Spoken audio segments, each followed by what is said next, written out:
Hello, Mrs. Hill and Mrs. DOrazio's classes. Hello, it's your technology teacher, Mr. Bray. It's so good to talk to you again. So I know you guys have moved on to your next special, but I wanted to take a quick minute here to let you know about our coding champions. So from the time you guys started in class, in technology class, we worked in a program called Codable, where we worked on coding our little fuzzballs.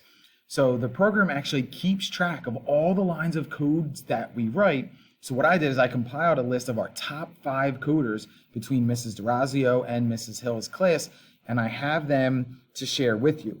I also have a picture of our bulletin board that's outside, so you can see, or our friends that are fully virtual can see what it looks like in front of our technology room. So it lists all the top coders in each grade and how many lines of code each grade coded.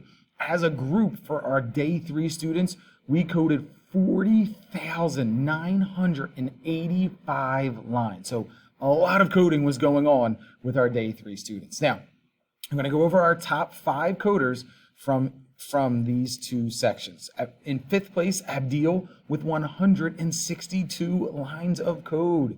Excellent job, Abdil. In 4th place, Sophia G with 185 lines of code. Way to go, Soph.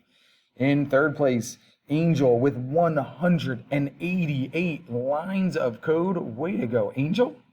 2nd place, Aria with 194 lines of code. So close to 200. Way to go, Aria. And our top coder from all of 1st grade day 3 students was Michaelo with 211 lines of code. Excellent job, Michaelo and everyone. Now, as an entire group, we coded 3,811 lines of code in our short 5 weeks together.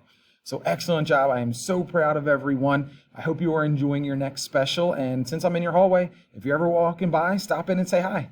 Bye, guys.